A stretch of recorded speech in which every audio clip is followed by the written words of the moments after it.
الحمد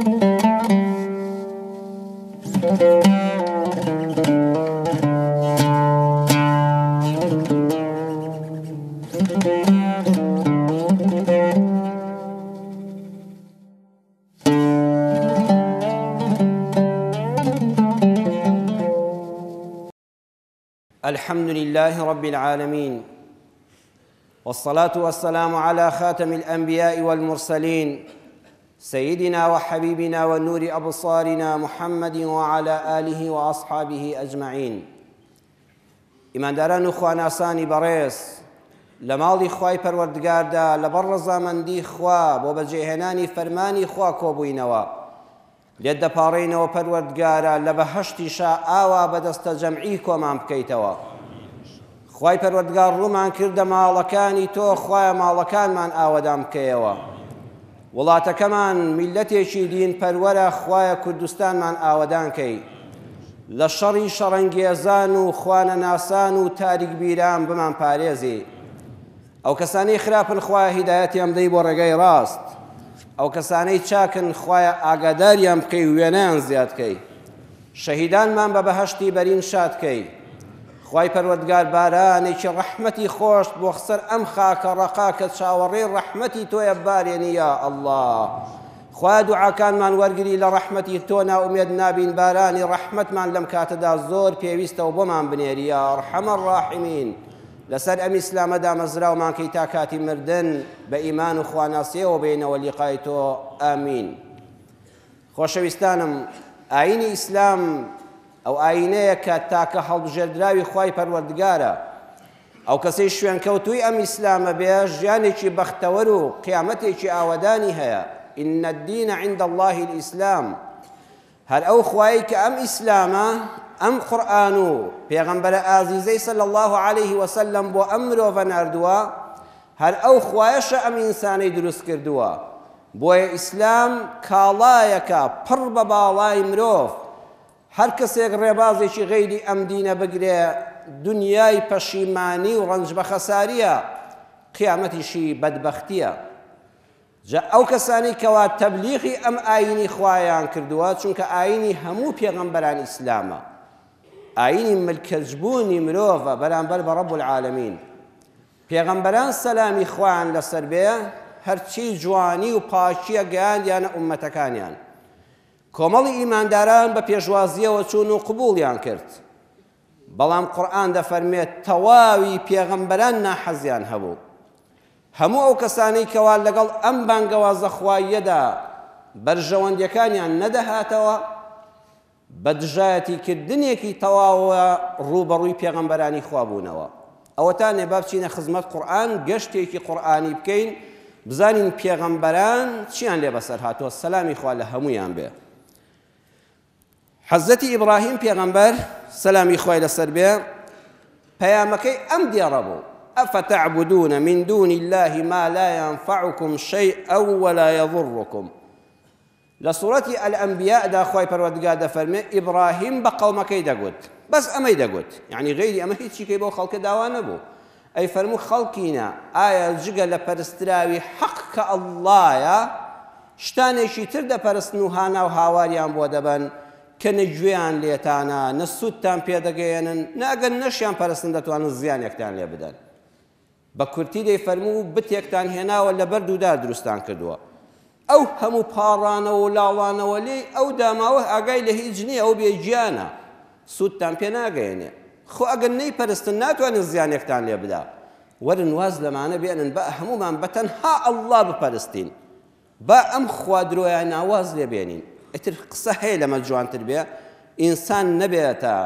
مەخلوق و عەبدی شتێک کە لە خۆی نزمتر بێ. ئاخر تۆ وەرە خوا بەدەستی خۆت دروستکەی، سوز دەشی بۆ بەری. هاد عەقڵی ئەم خەڵکی بە ئاگا هێنایەوە. خەڵکی نەشتێک تۆ دروستت کرد بێ، دەبێت تۆ خوای ئەو بی،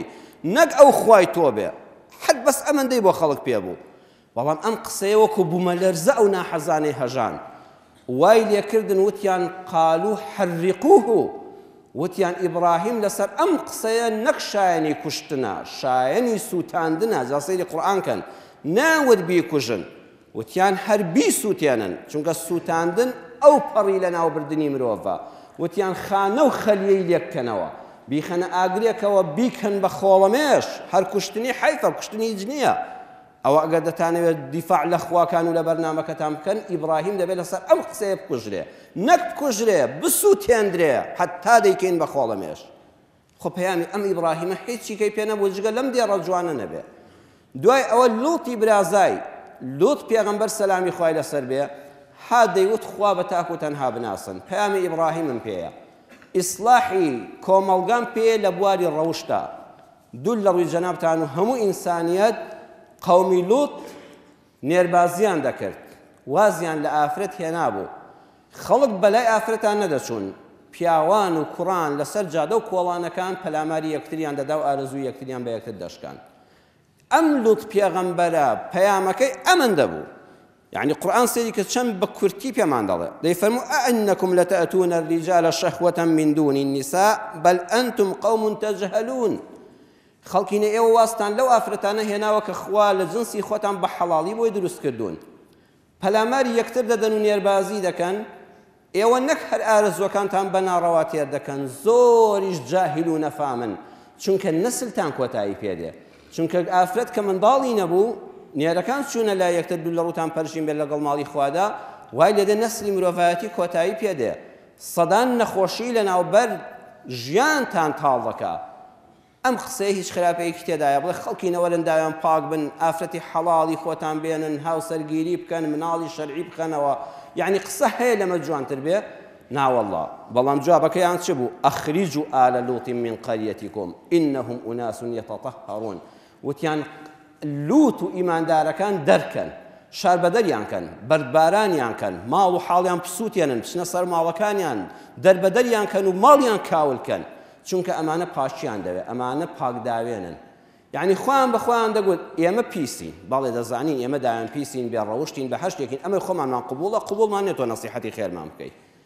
پەیامی پێغەمبەران ئەمە بووە ئەم لوت پێغەمبەرە نەدەچوە سەر کەس نەزلەی لە کەسدا بوو نە کەسی بە زۆری قامچی کاری کرد بوو بەس قسەی خێری دەکرد لە مینبەرێکەوە قسەی خێری بوو ئەو خەڵکە دەکرد دیگە واز لەم بێ ڕەوشتێ بێنن وتیان شار بەدەرت دەکەین ماڵت دەڕوخێنین خۆت و ئەوانەی کە بڕواشتیان پێیەتی واز لەم داوێن پاکێنێ هێنن دەبێت لە ناوماندا نەژین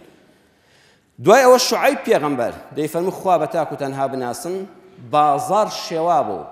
ماڵ و سامان بە ڕیبا دەخورا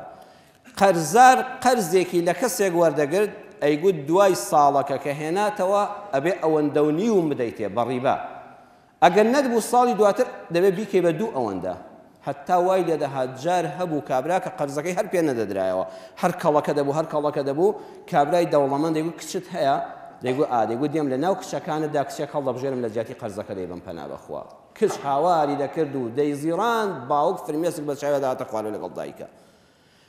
کابرای قەرزار جار هەبوو کە منداڵی نەبوو کچ و کوڕەکانی جوان نەبوون دەیگوت بۆ خۆت دەبم دەتکەم بە کۆیلە دەدبەم لە وڵاتێکا لە جیاتی پارەکەم دەتفرۆشم هەتایە کابرا لە ماڵ و منداڵیدا دەبڕاو لە جیاتی قەرز دەفرۆشرا ئەم شوعەیب پێغەمبەرە خوا ئەم ڕەحمەتەی نار فەرمووی خەڵکینە لە خوا بترسن قیامەت هەیە ماڵ و سامان نابێ ئاوا بەکار بێ ماڵ و سامان بۆ خزمەتی ئینسانە نەک ئینسان بکا بە کۆیلە با غەش لە بازاڕانە بێ با تەرازوو بازی نەبێ با خەڵک کە هاتە بازار شتێکی ئەسڵ بکڕێ و دڵنیا بێ کە دەستی نەبڕدراوە فڕ و فێڵ مەکەن لە تەرازوودا توخوا خەڵکینە بەڕێزان ئەم قسەیە چ خراپەیەکی تێدایە جگە لە جوانی هیچ قەومەکەی ئەوانەی کەوا لە ئاوی لێڵدا ڕاویان دەکرد ئەوانەی دز بوون و بازاڕی شێواویان دەویست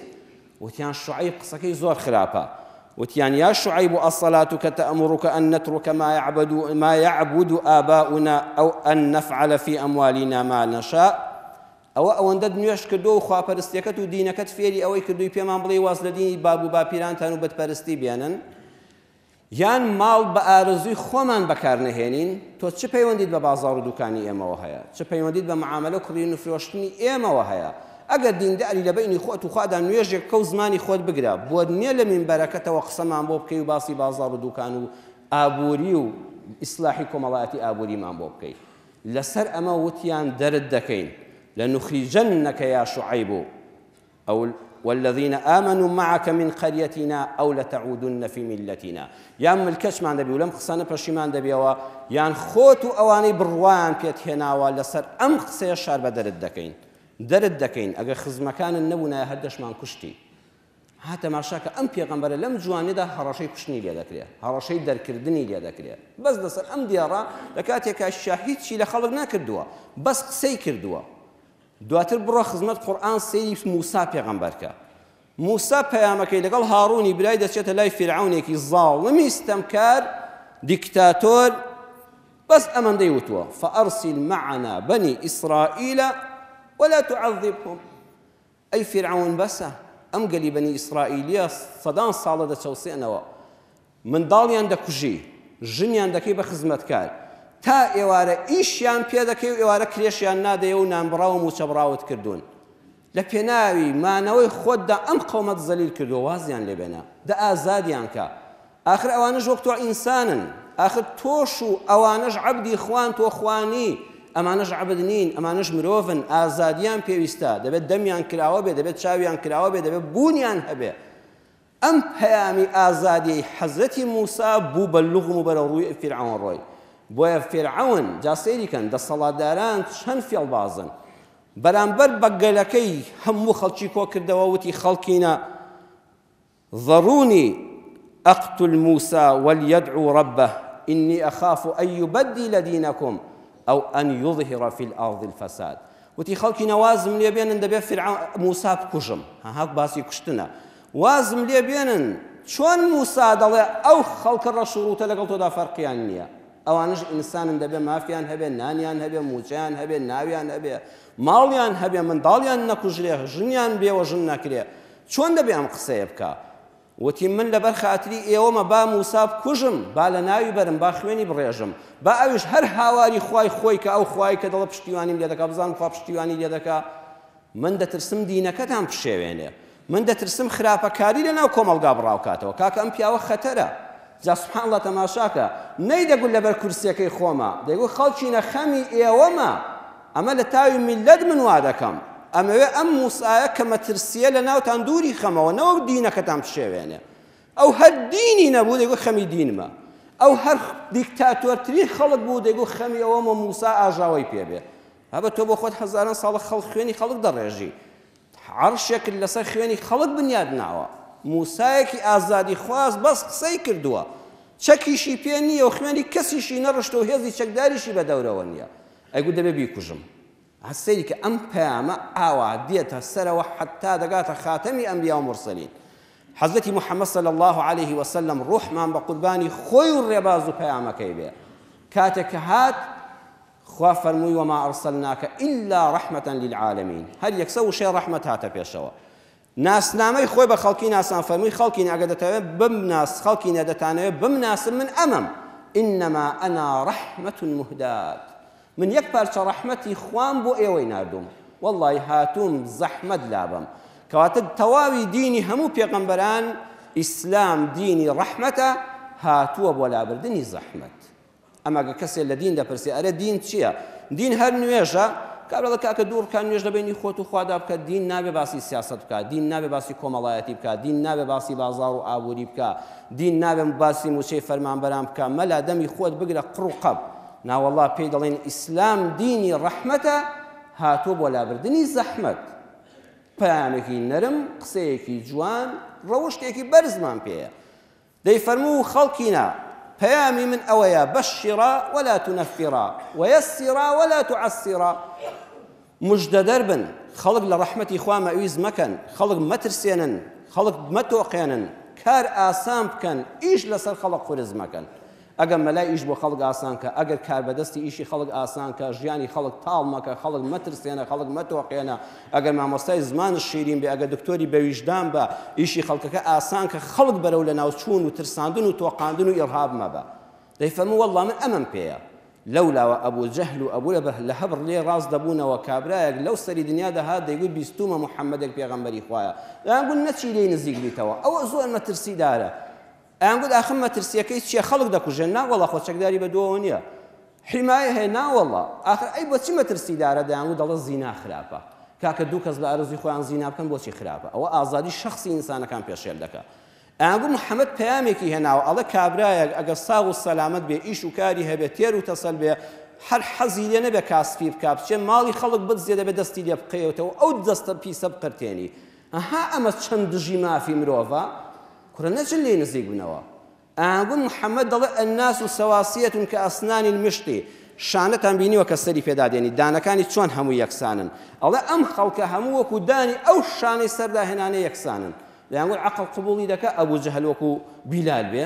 چۆن دەبێ من وەک تۆ بم چۆن دەبێ من لە ڕیزی تۆدا بم چۆن دەبێ یەکێک ئاغا نەبێ و یەکێک کۆی لە نەبێ چۆن دەبێ یەکێک نان و پڵاو نەخوا یەکێک پێڵاو ماچکەر بێ ئەیانگوت ئەمە قسەیەکە قبوڵ ناکرێ بۆیە هەر ئەمەندەی پێبوو پێغەمبەری خوا صلی الله علیه و سلم لەسەر ئەم داواکردنی یەکسانی بۆ کۆمەڵگا لەسەر بناغی دادپەروەری پەلاماریاندا بەردەمی ماڵەکەیان نەگوت لە شەوێکی تاریکە جەنابتان باسەکە ناجێڕمەوە هەمووتان وەک من دەیزانن کەوتیان بە دە کەسی چەکدار هاتە دەرەوە بیکوژن خوا ڕزگاری کرد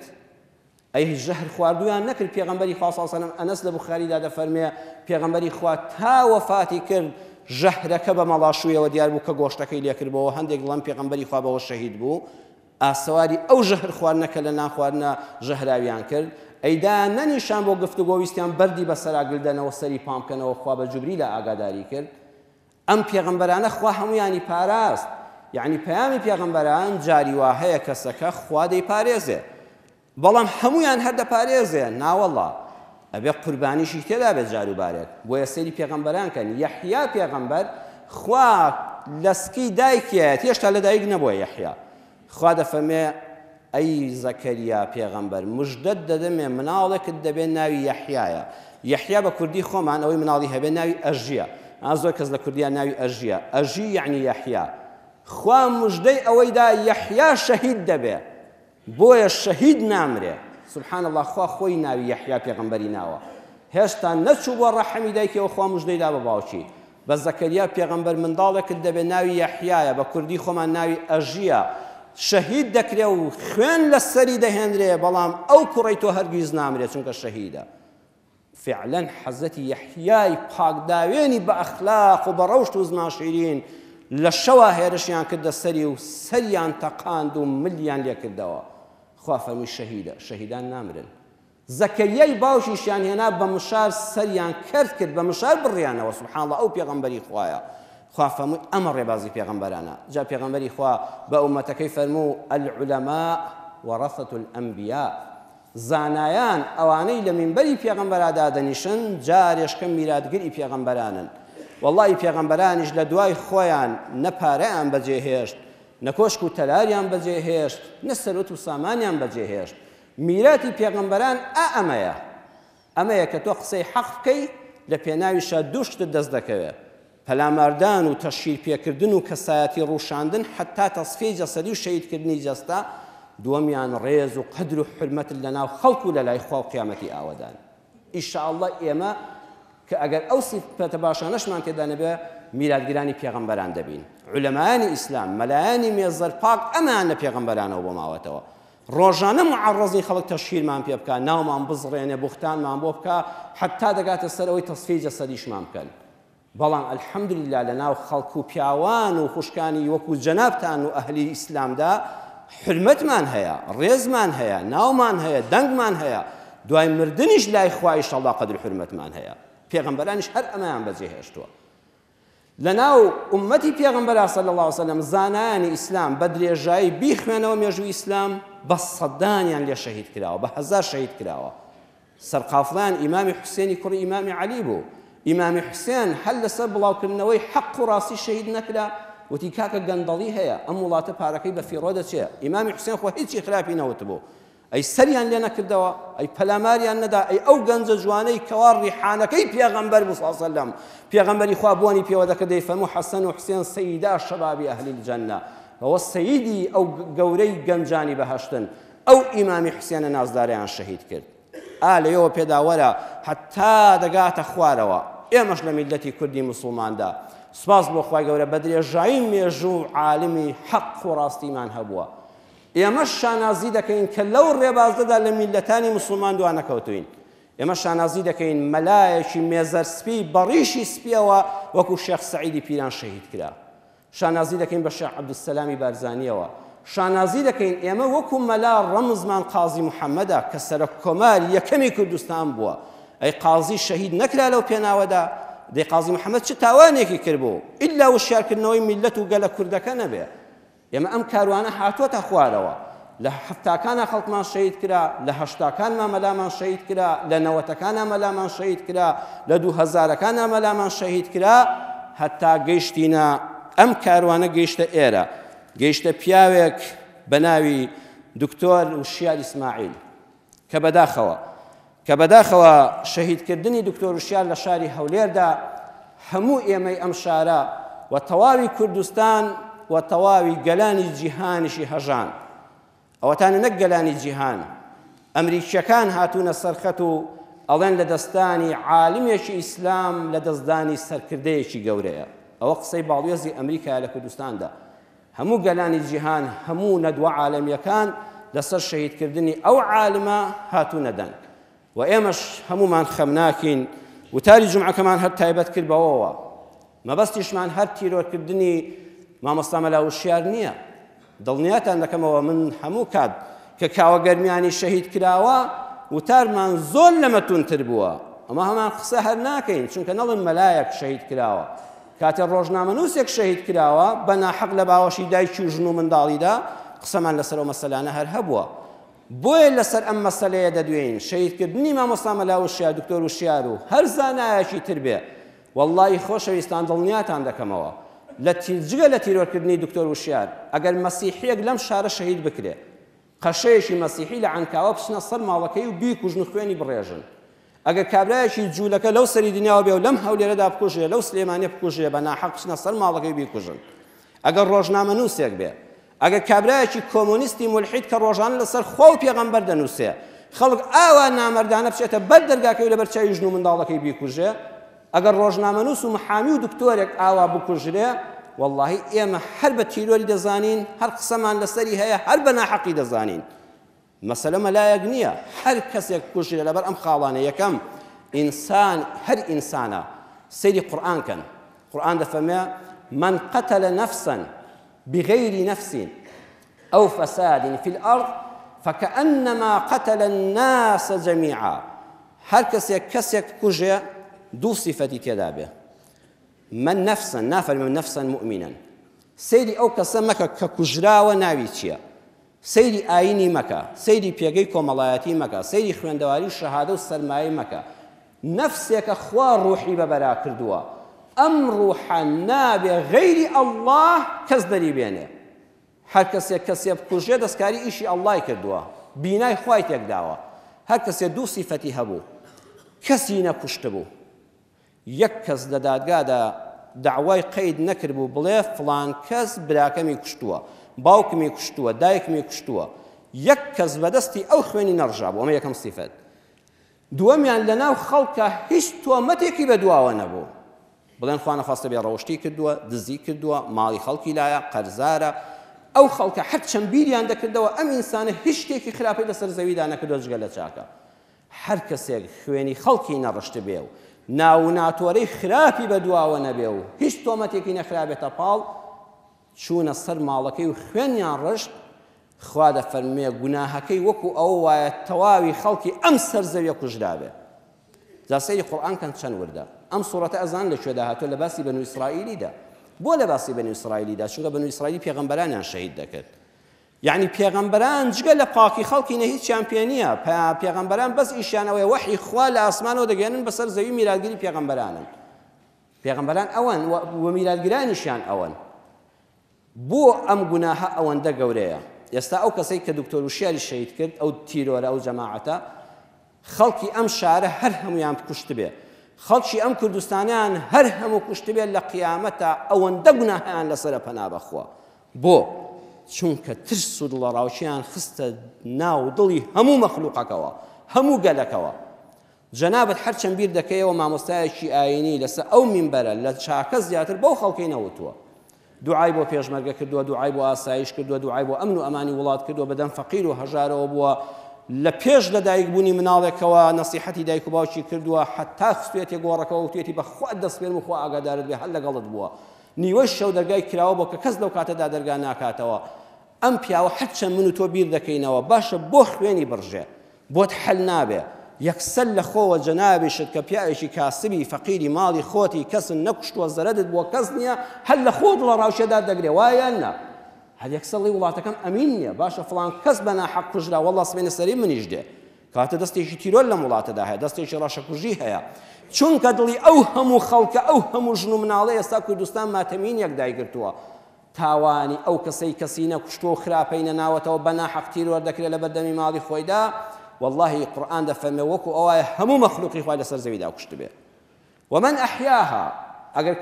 کەسێک لە مردن ڕزگارکە فكأنما أحيا الناس جميعا وەکو ئەو کەسەوایە هەموو خەڵکی ڕزگار کرد دەبێ ئەها ئێمە جاری ئەم ئیسلامە فێری چی کردوین چەند وشەکانمان نەرم و جوانە دەستگای دژە تیرۆر ئاسایش جاریوان مناڵێک دەفڕێندرێ داوای چەند دەفتەر دۆلاری لێ دەکەن کە مناڵەکە لە دەستی ئەو تیرۆریستانە دەستێننەوە توخوا و خەڵکە چەند خۆشحاڵە یەکسەر تۆڵی لە خوا بەزیاد بێ ئەمن و ئاسایشی وڵاتەکەم دژە تیرۆری وڵاتەکەم ئەوەندە دەستکراوەیە توانی ئەو فڕێندراوە بسێنێتەوە نەهێڵێ خوێنی بڕژێ و بە چالاکی دەری بێننەوە یەکسەر من و تۆ لە ماڵی خۆماندا هەست بە ئەمن و ئەمان دەکەین دەڵێن لە خوا بەزیاد بێ ئەگە خوا نەخواستە خەڵک پەلاماری مناڵیشمدا هێزێک هەیە دیفاعم لێ بکەو بۆم بستێنێتەوە نەهێڵێ خوێنی بڕژێ یەکسەر فەرەحێک بەدڵ تا دێ بۆیە ئەو ئاسایشانەی ئەو دەستگا دژە تیرۆرانەی ئەو پۆلیسانەی کە دیفاع لە ئەمن و ئەمانی خەڵک دەکەن یەکێ لە مردن ڕزگار دەکەن تاوانبارێک دەدۆزنەوە وەکو ئەو وایە ئەو خەڵکە هەموو مردبێ و بە قسەی ئەوان زیندوو بێتەوە خوا ئەوەندە ئەجری گەورەتان بۆ دەنووسێ ئێستا ئێمە لەم کاتەدا دەستگایەکی خوێنبەخشین هەیە بۆی بەسەر قسەکەیاتیان نەپەڕم والله هەر کەسێ فریای ئەم دەستگایەکەوێ کۆمەڵە خوێنیان دەوێت لە جۆری ئۆ ناقص و بی ناقص و ئەی ناقص و ئەو جۆرانەی دەگمەنن خوێنیان لێ بڕاوە بریندارێکی زۆرمان ڕۆژانە بەهۆی ئەم شەڕی مووسڵ و ئەوانەوە خوای گەورە کۆتایی پێبێنە بە ئاوی ڕەحمەتی خۆی و ئەم شەڕەمان لە کۆڵ کاتەوە لە کۆڵ هەموو جیهانی ئیسلام و هەموو جیهانی بکاتەوە تیرۆر و تۆقاندن ئەوانە بریندارانێکی زۆریان هەیە منداڵی تالاسیمایان هەیە کۆمەڵە خەڵک عەمەلیاتیان هەیە و ئەم خوێنەی دەوێ و ئێستا داماوە هەر کەسێک لە خۆی ڕادەبینێ خۆشەویستان تەمەنی لە 18 بەرەو زوور بێ کێشی لە 45 کیلۆ زیاتر بێ 6 مانگ بێ خوێنی نەبەخشی بێ وەڵڵی کاتێ بتڵێ خوێن دەبەخشی دەکرێتە 3 بەشەوە پلازمای خوێنەکەی پەڕەکانی خوێنی خڕۆکە سوورەکانی لێک جیا دەکرێنەوە هەر نەخۆشی بەشێکی دەدرێتێ یعنی یەک بەتڵ خوێنت بەخشی 3 کەس ڕزگار دەکەی هەر کەسێکتان پێشک هات خوێن حتالی ببەخشی وەکو ڕووبارێک وایە ها ڕووبارێک دەریای مردوو چونکە لێی ناڕوان مردووە ئەو ڕووبار و زیانی کە دەڕۆن دایمە ئاویان سازگارە و خواردنەکانیشیان خۆشە جەستەش تا خوێنی لەبەر بڕوا بە خوێن بەخشین خوا ئاوەدانی دەکات فرسەتێکە و لە دەستی مەدە بە تایبەتی بۆ ئێستا پەیوەندی بەو سەنتەرانەوە بکەن کە نزیکەی 40 خەستەخانە زیاتر لەم شاری هەولێرە چاوی لەوانە ئەوە هەر کەسێک یەک بەتڵ خوێن بەخشێ 3 کەس لە مردن ڕزگار کردووە ئای چه فەزیلەتێکی گەورەیە بۆیە شەهیدکردنی دکتۆر وشیار و مامۆستا مەلا وشیار نەک هەر ئەو بێ شەهیدکردنی هەر ئینسانێک لای ئێمە گەورەترین تاوانە بەرامبەر مرۆڤایەتی تاوانە بەرامبەر بە هەر یەکی لە ئێمەی پاک لە جەنابەت فەقیری ماڵی خۆت کە تاوانن نییە دڵڕاوچێت بۆ دروست دەبێت شیاڵە باری منیش ناکوژن دووەمیان پەیاممە بۆ دەستگاکانی یاسا هەر کەسێ هەڵبکێتە سەر ماڵی کەسێک ئەوە تەحەدای یاسا و قانونی کردووە تەحەدای دادوەر و حاکمی کردووە حسابی بۆ ئەمن و ئاسایش نەکردووە فەڕەز ناخوا نەخواستە کەسێک خراپەیەکی بۆت هەیە هەڵت کوتایە سەر ماڵەکەی لەبەر دەمی ماڵی خۆی تۆڵە لێکردەوە یعنی بێحرمەتیت بە یاسا کردووە بۆ ئەم وڵاتە یاسای نییە دادوەری نییە پۆلیسی نییە ئەمن و ئاسایشی نییە ئەو تەقەکردنە پێش هەموو کەس لە قانون کراوە ئەبێ یاسا لەسەر خۆی دادوەرەکان و بەڕێزەکانی ئاسایش و پۆلیس لەسەر خۆیان بەجواب بێن ئەوە تەحەدایە بەرامبەر بە ئێوە سێمیان ستەمە لە ژن و منداڵێکی داماو ئەو کەسانی کە لەم وڵاتەدا باسی مافی ژن دەکەن ئەو کەسانی کە لەم ڕۆژانەدا باسی مافی منداڵ دەکەن چ جەریمەیە گەورەترە لەوەی پیاوێکی بێتاوان لە دەرگا بدرێ بچێ دەرگا بکاتەوە ژن و منداڵەکەی لە دەستڕێژی فیشەکە بە خەبەر بێن و بچن سیرکەن ئەو بژنە داماوە بەسەر مێردەکەیە بچێکە لە خوێنە خەڵتان بووە چ گوناهێک لەوە گەورەتر لە پێشێرکردنی مافی ژن ئەوانی دیفاع لە مافی ژن دەکەن دەبوو هەموو ڕێکخراوەکانی ژنان لەسەر ئەو ژنە داماوە بێنە جواب بڵێن چۆن هات بەسەر جەستەی خوێناوی مێردەکەیدا لە کاتێکا بە سەلامەتی بەیەکەوە دانیشتبوون میوەیان دەخوارد و قسەی خۆشیان دەکرد بەرامبەر بە منداڵێکی بێتاوان کە تا دەمرێ ئەو دیمەنەی باوکی لەبەر چاولا ناچێت کە خوێن لە جەستەیەتی و بەبێ گیان لەوێ کەوتووە ئەو مناڵە هەتا ماوە ئەم ئاسەواریە دەرونەی پێوە دەمێنێتەوە گەورەترین پێشێلکاریە بۆ مافی منداڵ ئەوانەی دیفاع لە مافی منداڵ دەکەن دەبێت لەسەر ئەمە بێنە جواب ئەم منداڵانە مافیان پێشێل کراوە کە باوکیان لە دەرگای ماڵی خۆیاندا لە بەرچاویان خەڵتانی خوێن کرد. چوارەمیان تەحەدایە بۆ حرمەتی ماڵ. لە ئیسلامی ئێمەدا حرمەتی ماڵ و دەرگا زۆر گەورەیە. خوا لە قورئانەدا فەرمێ یا ئەیها الذین ئامنوا ئەگەر ئیمانداری دەبێت ئەمە صیفەتت بێ لا تدخلوا بيوتا غير بيوتكم حتى تستأنسوا وتسلموا على أهلها. مەچۆ ماڵێکەوە کە غەیری ماڵی خۆتە براکەت بێ خوشکەکەت بێ گە لە ماڵی باوکت جیا بوویتەوە ماڵی خۆتە بوو ماڵی باوکت بێتە نانەت ماڵی دایکت بێتە نانەت نابێ بڕۆیتە ئەو دی و دەرگای حەوشەکەیەوە حتى تستأنسوا ئەزان یعنی چی هەتا دڵنیا نەبی بەچوونەکەت خۆشحاڵە هەتا دڵنیا نەبی لەوەی بەچوونی تۆ ئارام دەگرێ. ئێستا زانانی تەفسیل لەم سەردەمەدا دەڵێن دەبێت تەلەفۆنێکی بۆ بکەی بڵێ فڵان کەس بە تەمام سەردانێکت بکەم با نزیکترین کەسیشت بێ. علەمای شەرع دەفەرمون ئەگەر لە نەبەڕاتی سەوتیدا لە دەنگیدا هەستت کرد بە چوونەکەت خۆشحاڵ نییە نابێ بچی. هەر هەستت کرد لە دەنگیدا شتێکی وای تێدا دەخوێندرایەوە بەو چوونەی تۆ لەم وەختەیە کابرا ئیسراحەتی لێ تێک دەچێت. کاکە هەموو دەمە ئینسان ئامادەی میوانداری نییە. هەمومان کۆمەڵە مەشاکیلمان ڕۆژانە دەبێت. زانیت بە دەنگی کە ناڕەحەتە بە چوونەکەت حرامە بچی بۆ ماڵەکەی. وەکە چووی ئەگەر وتی یەخوا بە خێری سەرچاوم لە تەلەفۆنەکەیە گەلێک دەنگی خۆش بوو بۆ پێشوازیت سوبحان الله تا تۆ لە ماڵی خۆتەوە بە سارەکە گەیشتێ ماڵی ئەو بارودۆخی ماڵی ئەو گۆڕە ژنەکەی قسەیەکی کرد منداڵەکەی سەعی هەبوو وتی باوکە خۆ من بەیانی ئیمتیحانم هەیە وەڵی کوڕم کچم نەمزانی تۆ بەیانی ئیمتیحانت هەیە بۆم پێشوازی ئەو میوانم کرد گەیشتێ بە دەرگا وئین قیل لەکم ارجعوا فارجعوا کابرا گەیشتێ بە دەرگا وتی وەڵی داوای لێبوردن دەکەم ئەو کاتە بەڕاستی نەمزانی منداڵەکەم ئیمتیحانی هەیە تکایە بگەڕێەوە شەوێکی کەوەرە بەڕاستی من ئێستا کاتی میوانداریم نییە دەبێت بگەڕێیتەوە دڵیشت عاجز نەبێ بڵێ قەیچەکە براکەم قەیچەکە دەگەڕێمەوە ئیشاڵڵا کاتێشکە سەردانت دەکەم. ئەمە حرمەتی ماڵە کەس مافیەوەی نییە هەر دەرگا ڕاشێشە خۆ بکا بە ژوورە هەر خۆ بکەی بە ژوورە حرامە. پێغەمبەری ئیسلام صلی الله علیه و سلم لە مسند ئیمامی ئەحمەددا دەفەرمێت لا تقفوا ئەمام الباب ولكن شرقوا أو غربوا. ئەگەر چووی لە دەرگای ماڵێکتدا دوای ئەوەی لە دەرگاکەتدا نابێ بەرەو ڕووی دەرگاکە ڕاوەستی بڕۆ لای ڕاستی دەرگاکە یان بڕۆ لای چەپی دەرگاکە وا بێ کە دەرگا کرایەوە ژووری ماڵەکە لێ دەرنەکەوێت. سبحان الله ئیسلام ئەمەشی باس کردووە مە حرمەتی ماڵە نۆک مەدخەلەکە کرابێتەوە عایلەی فڵان کەس لە ژوورەوە دەرکەوێت نەوەک پارەی لەسەر مێزێکدا نابێ و حەز نەکاتۆ چاوت پێ بکەوێت ئەوەندە وەرە ئەملاوە کە ناو ماڵەکەی لە دەرگاکەوە دیار نەبێت تا خۆی دەڵێ فەرموو وا پێشوازی لێ دەکەم. ئەو کەسەی کە بچێتە سەر ماڵێک و لە دەرگا بدا کابرا بەدڵێکی ساف و بێگەرت بەبێ چەک و سیلاح دەڵێ کاکە گیان فەرموو یەکسەر لولەی دەماشە بخەیە سەر سەری و تەقەی لێ بکەیت چ بێ حرمەت یەکە بە ماڵ وای لێدێ خەڵکی کوردپەروەری ئێمە میوانپەروەری ئێمە حەزەری ئەوە دەکات نەوێری شەو میوان لە دەرگادا و دەرگا بکەیتەوە. خەڵک کەوازی لە سیلاح و تەقەمەنی هێناوە پەلاماری ئەوە بدا دەماشە شڕەیەک لە پشت سەری خۆی دانە پەنا بەخوا دوای منداڵەکەی خۆی پێ بکوژێ. ئەمانە هەموو تەحەدان خۆ کوشتنی ئەم ئینسانە بەڕێزان تەحەدانیە هەر بۆ ماڵی ئەوە تەحەدایە بۆ حرمەتی ماڵی هەمومان کەوا لێدەی ئینسان کە لە دەرگا درا بە حەزەرەوە بچی دەرگا بکەیتەوە کە پێشتر زۆر بە وازحی دەچوی دەرگا دەکردەوە کێشەیەکن لەگەڵ کەسانیە ماڵ نابێ حرمەتی پێشێل بکرێ. بەڵێ خۆشەویستانم چەند پەیامێک لە کۆتایی وتارەکەدا بۆ شەهیدبوونی مامۆستای ڕەحمەتی بەیان دەکەین. یەکەمیان دەستگاکانی ئاسایش پۆلیس دەبێت ئێوە چاوکراوەتر بن هەرچەند خوا هەڵناگرێت درێخیتان نەکردووە ئێمە هەموو جمعەیە کە دوعای خێرتان بۆ دەکەین پەشیمان نین وەڵی برایانی ئاسایش بەتایبەت لە چینی خوارەوەی کە ئێمە دایانبینین لە سەیتەرەکاندا لە ڕێگا و بانەکاندا حتا بڵێ ئینسانی محتەرەمن الحەمدولله سوپاس بۆخوا ئەهلی نوێژن ئەهلی تەقوان ئەهلی ڕۆژوون دەستپاکن بە ئەخلاقن یعنی لە هەموو چین و توێژێکیشدا بۆ لە ناو مەلادا هەمووی چاکە کاکە لە ناو مەلاشدا خراپ و گەندەڵ هەیە لە ناو دەستگایەکی گەورەی وەکو ئاسایشیشا خراپ و لار و لەوێرێک و بێحورمەتێکی هەر تێدا دەبێت ئەوانە یعنی چەند بێت چەقەڵ نابێت بە کوردی خۆمان بەڵام دەستگای ئاسایش ئێوە جێگەی بەڕاستی تەقدیرن. ئێمە لەم وڵاتەدا موچەتان بڕین نانمان بڕا هیچمان نەما حاڵمان نەما بەس شانازیمان ئەوەیە کە ئەلحەمدوللا چانێ لە ماڵی خۆماندا ئەمن و ئەمانمان هەیە ڕۆژانە خەڵک بەرە ڕووی ئێمە دەبێتەوە مامۆستا کاکە فەوتاین ئەڵێم بە قوربانم چانێ وەکو خەڵکی مووسڵ نین چانێ وەکو خەڵکی حەلەب نین چانێ کە دەچینەوە ماڵەوە لەوە خوا فەزلی لێی بەزیابێ لەوە دڵنیای قمبەلەیەک بە ماڵەکەماندا نادا ماڵ و حاڵمان هەڵتەکێنێ چانێ کە باین دەچی دوکانەکە دەکەیتەوە ئەمینی کە ئێوارە بە سەلامەتی ئەچێ ناو منداڵەکانتەوە هەر ئەمە زۆر خەڵاتێکی گەورەیە و ئەمەشمان کۆتە ژێر باری مەترسیەوە. ئێوە دەبێت چاوکراوەتر بن ئەو خەڵکە بە ئەمن و ئەمانی ئێوە بەڕێزان پشتێنی لێ کردوێتەوە ئینا خەڵک بێغیرە نییە لە ماڵی خۆیدا هەموو کەس دەست پێ دەکرێتەوە کاتی خۆی لە کتێبێکا خوێندومەتەوە ئەڵێ پیرێژنێک مانگاکەی دزرا چوو بۆ لای سوڵتانی عوسمانی ئەو سەردەما وتی قوربان جەنابی سوڵتان و پاشا و ئاسایش مانگاکەیان دزیوە وتی ڕۆژ بوویان شەو بوو وتی وەڵا شەو بوو وتی لەکوێ بوو وتی وەڵا لە حەوشا بەستە بووم مانگاکەیان بردم بەیانی ئێستام نەمابوو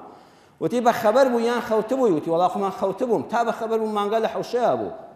وتی دەی کاکە بۆ پورێ گیان بۆ خۆت خەتاباری بۆ دەخەوتی ئەم پیرێژنە نەخوێندەواری یەک قسەی زۆر جوانی کرد وتی قوربان جەنابی ئاسایش و پۆلیس من وەمزانی تۆ بەخەبەری بۆیە من بە ئەمن و ئەمانەوە لێی خەوتوم ئەگەر بمزانیە تۆ بێ ئاگای لێم و تۆش خەوتووی بۆ خۆم حرەسیاتم لێ دەگرت بەڵام من بۆیە بێخەم بووم وەمزانی چاوی تۆ کراوەیە و ئاگال لە ماڵەکەمە کاکە خەڵک بۆیە لە ماڵەکەی خۆیدا بەبێ پشتیان دەنوێ بۆیە سیلاح لە ماڵەکەی دانیە جەماعەتی ئاسایش و پۆلیس بە ئومێدی ئینشاءڵڵا چاوکراوەی ئێوە ئەمە تەحەدایە بۆ سەر ئێوە دەبێت تەواوی هەوڵی خۆتان بخەنەگەڕ وەک هێلکەی پاکراوە بیخەنە دەستی ئەو کەسەوە بەبێ سیناریۆ ئەمە قاتڵەکەیە تۆمەتیش بە کەس نەکرێ بە خەڵکی بێتاوان ڕاست و دروست ئەبێ ئەوەندە جدیانە ئێوە بە ئاگا بن ئێمە بەبێ پشتێن بتوانین بخەوین دووەمیان با لایەنەکان کۆ بکاتەوە زۆر کەس هەیە کە خوێنی لەم وڵاتەدا ڕژا یەک فیتنەی گەورەی بەدووادا هات خوێنی وا هەیە پیسە بەڕشتنی دەبێتە ئاگر و بەردەبێتە ژیانی میلەتی کوردەوە خەڵک لەسەر ڕیزە دوکان کوژرا 18 ساڵ شەڕی ناوخۆی بەدوی خۆی داهێنا خوێنی زانایانی ئیسلام بە ئیزنی خوا پاکە ئەو خوێنە دەبێتە بێتە گوڵاڵە سوورەیەک و کوردستان بکاتە گوڵستان و لە گورگستان ڕزگاریکە خوێنی مامۆستا مەلاوشیارێک کە هەموو ژیانی بۆ بەیەکەوە ژیان تەرخان کرد بوو بۆ ئاڵای کوردستان و بۆ دوعا بۆ پێشمەرگە و بۆ تەبایی لایەنەکان با ڕژانی خوێنەکەی لایەنەکان کۆ بکاتەوە ئێمە الحەمدە بەوە دڵشاد بووین کە دەبیستمان لە ڕاگەیاندنەکانەوە سەرۆکی هەموو حیزبەکان سەرۆکایەتی حکومەت سەرۆکایەتی پەرلەمان فراکسیۆنەکان حیزب و لایەنەکان هەر هەموو تێگڕا بە یەک دەنگ وتیان ئەمە هەڕەشەیە لە ئێمە ئەمە پەڵەی ڕەشە بە نێوچاوی هەرێمی کوردستانەوە ئەمە دەبێت تیرۆرە ئەمە مەحکوم بکرێ ئەمە تەجریم بکرێ ئەمە تەحریم بکرێ هەر هەموو تەنانەت شیوعیەکان هاتنە سەرخەل لەسەر خوێنی مەلایەک کە ئەمە بەڕاستی ئەو پەڕی جەریمەیە ناوێت لێ بێدەنگ بین مادام هەمومان دەڵێن ئەم قەزیەیە خاڵی هاوبەشمانە کە هێشتا دەستێکی مەترسیدا لە کوردستاندا هەیە پێش قەزا و دادوەریش ناکەوین کەسیش تۆمەتبار ناکەین با بە هەمومان بیدۆزینەوە مادام دوژمنێکی هاوبەشمان هەیە کە دەستی خوێن ڕشتن و تیرۆرە ئێستا لەم قەزەی کوردستاندا هەر لەم ڕۆژانەدا خەریب و لایەنەکان بەیەکەوە دانیشن کاتان لێ دەکەم وەختێتی وەرن خوێنی مامۆستا مەلاوشیار بکەنە هەوێنی بەیەکەوە ژیان و گردبوونەوە کە مامۆستای ڕەحمەتیش بەوە دڵی و ڕۆحی شاد دەبێت لە قەبرەکەیدا وەرن کوردستان لەم قەیران و زەقیەتەی کە دروستان کردووە ئێمە لە قەیرانی داراییدا نین ئێوە تووشی قەیرانتان کردوین لایەنە سیاسیەکان وەرن کۆ ببنەوە ئێستا وەختی هەڵاوێردنی پاک و پیسە بە سەراحەت و ئاشکرا پێتان دەڵێین ئێوە هەمووتان لە دزینی سەرۆت و سامانی ئەم وڵاتەدا هاوبەشن هەمووتان هاوبەشن ساڵی نەوەتەکان کە هاتنەوە لە ئێران و تورانەوە هەر هەمووتان زەکات و سەرفترەتان پێدەکشا بە جووتێک کالەی لاسیک و بۆگەنەوە ئێستا معقولە ئێوە دەوڵەمەند و ئەو خەڵکە فەقیر تۆ موچەد 19 ملیۆنەوە من هیچم نەبێ کەواتە هەمووتان دزن بەڵام پۆلێنتان دەکەین هەتانە شادزە هەیە شەریکە دزە هەیە فەریکە دزە هەیە پاش دزە هەیە هەر دزە هەیە جرجە هەیە مشکە هەیە بەشکە مشکە ئەینا هەمووتان پەشی خۆتان قەپاڵتان لە زەخیرەی ئەو میلەتە داوە بەڵام وەرن عەفە الله عەما سەلەف ئیسلامیش فێری وجدانی کردوین لەناو هەموو جیهەتەکانیشدا لەناو گەورە و بچووکیاندا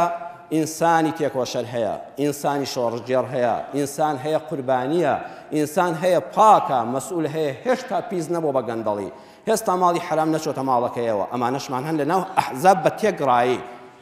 وەرن خەڵکینە با شۆڕژێر و دز لە یەکجا بێتەوە ئەها دز و جەردە لەگەڵ پێشمەرگەدا هەردووشیان دەچۆ سەر جادا پێشمەرگە ڕوحی خۆی بەخت دەکرد بۆ ئازادی میلەت دز و جەردەش ڕوحی خۆی بەخت دەکا ئاخر دز و جەردەی ڕێگری بە هەموو کەس ناکرێ ئەویش مەترسیە بوو بیکوژن و خەڵک بکوژێ بۆ ماڵی دنیا ئەو کەسەی لەسەر کورسی حکومڕانی ئەم وڵاتە بێ بۆ گیرفان و مەسلحەتی خۆی بێ دز و جەردەیە بە ئاشکرا ئەو کەسەش کە خۆی بکاتە قوربانی مەسلحەتی میلەتەکەی ئەشهەدو بالله پێشمەرگەی ڕاستەقینەیە وەرن لێشی هەڵاوێرن کاکە وەرن ئێوە دانیشن بە تەبایی و بەبرایەتی وەڵڵی کێشە بەس بە گفتوگۆ حەل دەبێ دوای چەند ساڵی کەش بێ هەر مەسیرمان ئەوەیە خۆشمان نەبین هێزی دەرەکی جارشکە کۆمان دەکاتەوە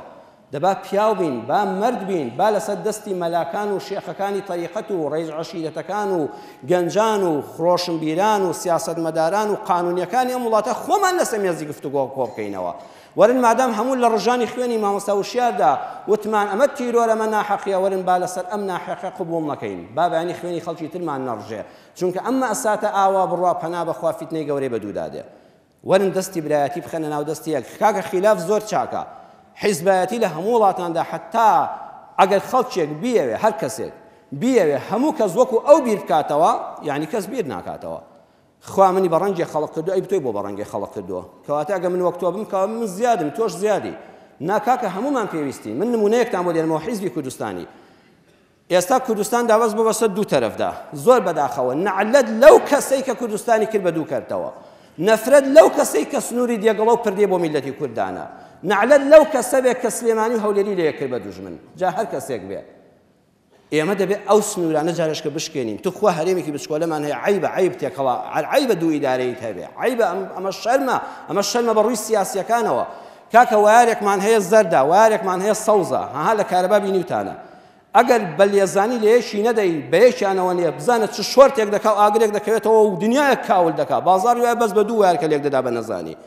ئەگە بە وەستایانە و بە حەکیمانە و بە لێزانانە بە یەکیان بگەێنی گڵۆپێک ئەو سورەیایە ئەم دەشتە ڕووناک دەکاتەوە. حیزب ئاوایە، تۆ ڕەنگێکی ئەو ڕەنگێکە وەرە بە لێزانی بە یەکەوە کارکە گڵۆپێک بۆ ئەم میلەتە هەڵدەکرێ و هەمومان لە سایدا دەحەسێنەوە ڕووناچین.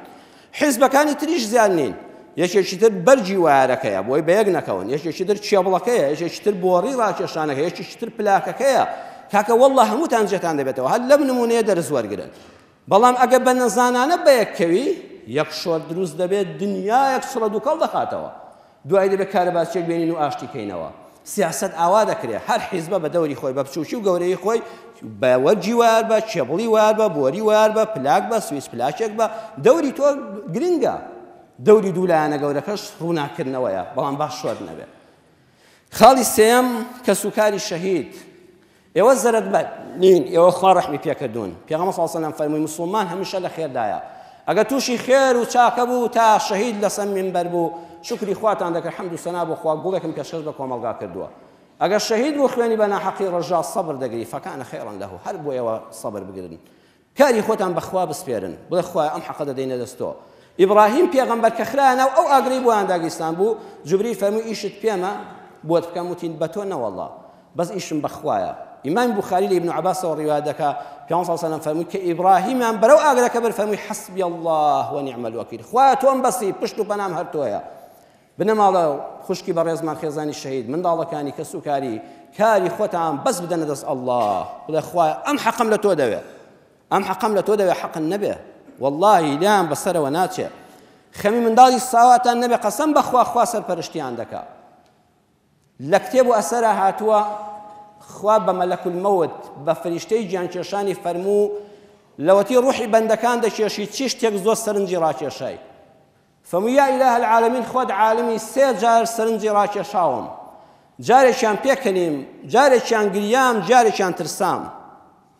خوا بۆ ڕوونکردنەوەی ئێمە لێی پرسی چۆن؟ فەرمووی خوایە گیان لای پێڵاوە مەرگی کەسێکت دامە دەست ڕوحی لە وەختی دیاری کراوە بچێشم، پێڵاوەکانی دەبر بۆ لای پینەدۆست. ئەیگوت بزمان ڕۆژێکیان پێڵاوم بۆ بکەو بۆم بدوورەوە بە تەقەڵ، بەڵام بە قوربان بم وام بۆ بدوورەوە ساڵشکە لە پێکەم و زۆر چاک بێ. سبحان الله، لەو کاتەیە ڕوحم کێشا، ئەو بیری لە یەک ساڵی تر دەکردەوە پێڵاوەکەی نەدڕێ. پێکەنینم هات ئەم خەڵکە چەند ئۆمەلی درێژە لە پەنایەوە مردن و لە پەنایەتی فکریەوە ناکاتەوە. ئێستا کاتی ڕوح دەرچوونیەتی کە ئەو بیری ساڵێکی کە دەکاتەوە، ساڵانیش تر دەکاتەوە. دووەمیان لە بیابانێکە ژنێک مێردەکەی لێدا بڕابوو، بە تەنها حامیلە بوو، مناڵەکەی بوو کە مناڵەکەی بە سەلامەتی لێ بۆ خۆی زۆر بەغیرەت بوو، ناوچی مناڵەکەی بڕی، ئەمرت پێکردم ڕوحی دایکەکە بچێشم و منداڵەکە بە تەنیا مایەوە. وەڵڵی خوایە لە تاوی ئەو مناڵە ساوایە فرمێسک بەڕوومدا هات وەکو فریشتەیەک. سێمیان جارێککە نارتم بۆ ڕوحی زانایەکی گەورە و خواناس و عالم بچێشم، کە چوومە ژوورەوە ئەوەندە نور و ڕۆشنایی بە دەورەوە بوو، وەکو ڕووناچێک بەرەو ڕووم دەهات، لە ڕووناچەکە ترسام تا ڕوحم کێشا. خوا فەرمووی دەزانی ئەوە چێ بوو، ئەو زانا گەورە بەناوبانگە کە هەموو لەشی نور و ڕۆشنایی بوو. فەرمووی ئیلاهە العالەمین نازانم، فەرمووی ئەو منداڵە بوو کە دایکی لەو بیابانەدا مرد، خۆم سەرپەرشتیم کرد و گەورەم کرد تا بوو بەو ناودارە. ئیشەڵڵا منداڵانی مامۆستای شەهیدیش خوا خۆی سەرپەرشتیان دەکات ڕۆژێک لە شوێنی باوکیاندا ئەو ڕۆشنایان لە دەدەوەشێتەوە. پێنجەم خاڵ و کۆتا ئەگەر وتارەکەم درێژی بێ بمبورن بۆ قاتڵەکانە، چونکە ئێمە عەرزم کردن ئیسلام ڕەحمەتە، زەحمەتی پێ نییە. ئێوە کەسانی دەستان لەم تاوانەدا هەیە ڕەم بێم قسانەمان بەدڵنیایەوە ببیستنەوە. ئەو کەسەی کەم قەتڵەتان کرد ئێوە ئەوتان نەکوشت، ئێوە خۆتان کوشت. خوا لە قورئان دەفەرمێ وەلا تەقتولوا ئەنفوسەکم، خۆت مەکوژە بۆ خۆی مەبەستی خۆکوشتن نییە. یعنی هەر کەسێک بەناحەق کەسێک کوژێ وەڵڵا خۆی کوشتووە. وەرن ئەگەر دادگای سەرزەویش زەفەرتان پێ نەبا قیامەت هەیە، وەرن لە ویژدانی ناڕەحەت و زبری خۆتان ڕزگارکەن، وەرن خۆتان بخەنە ئەو ماڵی خوایەوە کە ئەو قەتڵەتان تێدا کرد، بڕۆن تەوبە بکەن و دوورکەن نوێژی تەوبەی تێدا بکەن، بڵێ خوایە خۆم خستە ماڵەکەتەوە پێشەوەی بمخەیە عەزابی جەهەنەمەوە. وەرن خۆتان بخەنە سەر قاچ و پێڵاوی ژن و منداڵی مامۆستای شەهید، بڵێن بە گەورەی خۆتان بمان بەخشنیان تۆڵەمان لێ بکەنەوە، بە شەرعی خوا تەسلیمین. والله هەر لەم دنیادا پێش قیامەت خوا سزاتان دەدا. ئەگەر ئەمە بکەن قازانستانە کاکە منەتان بە ئاسایش و پۆلیسیش نەبێ، وەرن بە ئاگا بێنەوە. سعیدی کوڕی جوبەیر عالمێک بوو وەکو مامۆستا وشیاری ڕەحمەتی ئەو ئامۆژگاری خەڵکی دەکرد.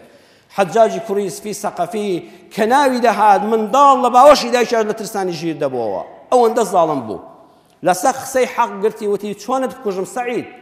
وتی قوربان بۆ خۆت مخەیەر بە، چۆنم دەکوژی بە ئارەزوی خۆت؟ وتی یانی چی؟ وتی چۆنم کوژی خۆ ئاوا دەتکوژێتەوە، خۆت هەڵی بژێرە، وەڵڵی چۆنم کوژی ئاوا دەکوژرێەوە. ئەم زانایەی کوشت و شمشێرێکی لە نێوچوانیدا و نێوچوانی تەقاند و شەهیدی کرد. سبحان الله هەر دوای ئەوە چەند شەوێکی پێچوو ئەو حەجاجەی کە سامدار سامی لێ دەکرد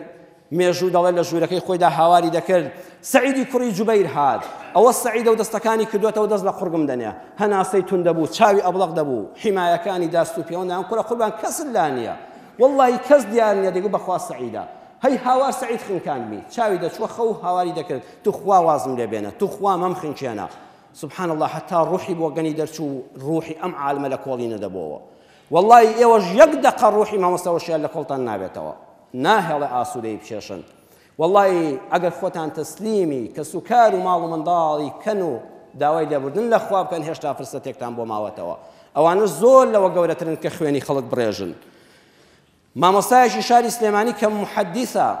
کە تەفسیری حەدیثەکانی پێغەمبەر صلی الله علیه و سلم بە کوردی دەکات، ناوهێنانی بۆ برینکلانەوە بە پێویست نازانم.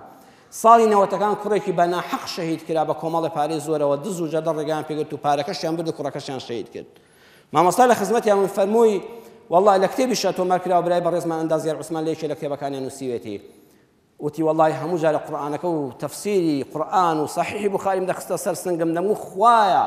پۆلیس و ئاسایش هیچیان بۆ نەکرا بۆ من، خوایە من دەیدەمە دەستۆ. وتی ڕۆژە لە مزگەوتی حاجی کاک ئەحمەدی شێخ لە مزگەوتی گەورەی سلێمانی بووم، لە حەوشەکەیە چاڕکان نوێژێکم لە مزگەوتەکەیە کرد و نوێژی چێشتەنگاوم دەکرد، کابرایەک هاتە لامەوەتی دەمناسی، وتم نا وەڵڵە کاکە گەنجێک بوو. وتی مامۆستا خۆم خستە سەر پێڵاوەکانت، من یەکێکم لە قاتڵەکانی کوڕەکەی تۆ، بەڵام بە فیشەکی من نەکوژرا، من لەو دەستەی تیرۆرەدا بووم کە کوڕەکەی تۆمان بۆ پارە و پوڵەکەی کوشت و زانی ناسیینەوە کوشتیشمان خوێنمان ڕژان. والله لەو لەحزەیەوە یەک دەقا کوڕەکەی تۆ لەبەر چاوم لا ناچێ و نەخەوم هەیە نەخۆراکم هەیە ژیانم تاڵە، هاتووم چم لێ دەکەی لێم بکە. مامۆستا دەست بەجێ پۆلیسمان ئاگادار کرد و گیرە، دوای لە بەردەمی مەحکەمەدا وتم قانون حەقی خۆی لێ بکاتەوە، بەڵام من وەکو حەقی خۆم چونکە هاتە بەر قاپیەکەم وەکو ئینسانێکی مەرد ئەم پیاوە عەفو بێ لە پێناوی خوادا، حەقم لەسەری نییە، نایکوژمەوە هیچیشی لێ ناکەم و هیچیشی لێ ناستێنم، با ڕزگاری بێ لەو تاوانە و لە بینی خۆی خوادا تەوبە بکە. ئەوە موقفی مسلمانە، خوێنیشم بڕێژ من خوێنم ناڕژم کاتمە کاتێ دەرگاکەم. بەڵام وتی ئەوانی تر من پێ بڵێەوە، ئەوانی تر زانی بوویان کە ئەمە گیراوە کەشف بووە، هەموویان هەڵات و خۆیان پەنهان کرد. بەڵام تۆ بڵێ ڕزگاریان بێ ناوەڵڵا. ئەمانە سەرگەردان بوون، پیشیان هەر ڕاوڕوود بوو، چوو بوون سارەی یەکێک لە بەرپرسە گەورەکانی ئەو کاتەی سلێمانی بدزن. یعنی لەناو ئەو هەموو خەڵکەدا چاویان شوێر بوو، ئەم هەموو حیمایە و حرەسەی بە دەرگا نەبینم بچم بەلاماری مۆنیکاکەیدەن، وەڵڵا سوک لەوێ تەوق کران و ئیعدام کران. ژیران خوا برنیە بەردەستگای ئەو پۆلیسی کە ئەوان نەیانتوانی بیگرن، ئەمان چوونە بەردەستیان. ئەوانەش دەتوانن بگەڕێنەوە بۆ دیوانی خوا، بگەڕێنەوە بۆ ماڵەکەی خوا کە جەریمە لە ماڵی خوادا لە هەموو شوێنە تاوانترە. داوا لێ دەکەم خوای پەروەردگار، یا ڕەبی خوای پەروەردگار، خوایە ڕوحی مامۆستا وشیار و هەموو شەهیدانی پێشمەرگەی ئەم کوردستانە و هەموو ئەو کەسانی بەدەستی ڕەشی تیرۆریستان شەهید کران، خوایە لە بەرزەکانی بەهەشتا کۆ بکەیتەوە. خوا بیانگەێنێ بە ئیمامی حەمزە بە ئیمامی حوسەین بە سەرداری شەهیدانی بەهاشت یا ڕەبی خوا لیان خۆش بێ خوێنیان ببێتە بەهاری گوڵستان بۆ ئەم کوردستانەوە و بە یەکەوە ژیانێکی ئاشتیانە خوایە دەستی ڕەشی تێرۆریستان و خوێن ڕێژان لە کوردستان و هەموو جیهاندا هەڵگری و لای بێ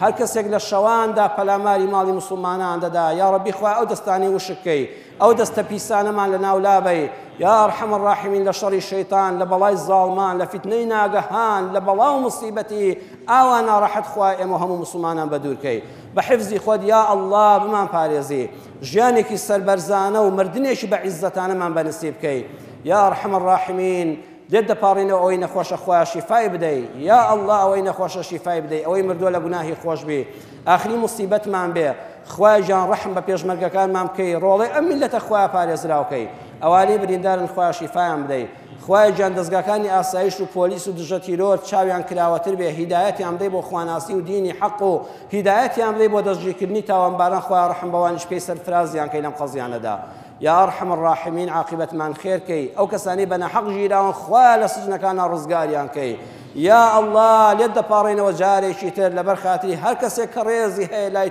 تۆ هەر بەدەناسخۆتی یا ئەڵڵا دوعاکەمان وەرگری بارانی ڕەحمەتمان بۆ ببارێنی یا ڕەبی خوای بارانی ڕەحمەتمان بۆ ببارێنی خوای گیان بارانی ڕەحمەتمان بۆ ببارێنی ئامین ئامین والحەمد لله رب العالمین